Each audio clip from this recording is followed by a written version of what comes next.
ഉയർപ്പിൻ ദിനവന്ദനത്തെ പ്രഭാതത്തിൽ അറിയിക്കുന്നു. യോഹന്നാന്റെ സുവിശേഷം 6-ാം അധ്യായം അതിൻ്റെ 29-ാമത്തെ വാക്യം ഇങ്ങനെയാണ് വായിക്കുന്നത്.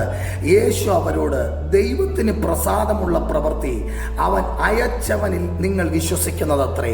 ഇന്ന് പകൽക്കാലം ഞാൻ നിങ്ങളോട് പറയുന്നു, യേശുവിൽ പരിപൂർണമായി വിശ്വസിക്കുക. നിന്റെ പ്രശ്നങ്ങൾക്ക് അവൻ പരിഹാരകനാണ്. ആമേൻ. നിന്റെ വിഷയത്തിൻ്റെ മേൽ അവൻ പരിഹാരം തരാൻ തയ്യാറായി നിൽക്കുകയാണ്. ആമേൻ.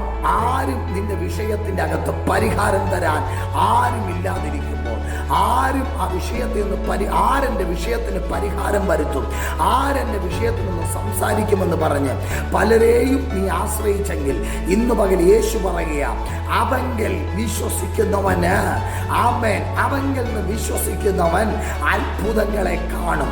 ഇന്ന് പകൽ കർത്താവ് പറയുക, ഈ ഉയർപ്പിൻ ദിനത്തിൽ പറയുക, നീ അവനിലൊന്ന് വിശ്വസിച്ചേ. അവനിൽ വിശ്വസിച്ച് അവൻ നിന്നെ എഴുന്നേൽപ്പിക്കുമെന്ന് പറഞ്ഞാൽ എഴുന്നേൽപ്പിക്കും, നടത്തിക്കുമെന്ന് പറഞ്ഞാൽ നടത്തിക്കും, ജീവിപ്പിക്കുമെന്ന് പറഞ്ഞാൽ ജീവിപ്പിക്കും. അവൻ ഇന്ന് പകലും നിങ്ങൾക്ക് വേണ്ടി അത്ഭുതം ചെയ്യും.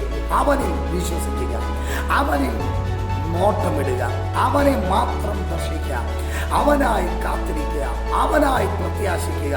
ഇന്ന് പകൽ നിങ്ങൾ വിശുദ്ധ സഭായോഗത്തിന് വേണ്ടി ഒരുങ്ങുകയാണല്ലോ.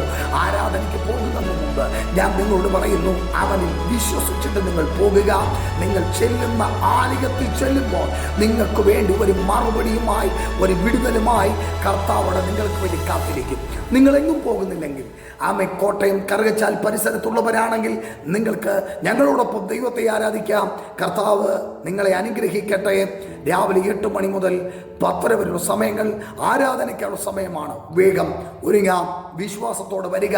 നിന്റെ കിടക്കെ അവൻ മാറ്റിവരിക്കും, നിന്റെ രോഗത്തെ അവൻ സൗഖ്യമാക്കും, നിന്റെ ബന്ധനങ്ങളെ അവൻ അറുക്കും. യേശുവിൻ നാമത്തിൽ ആമേൻ.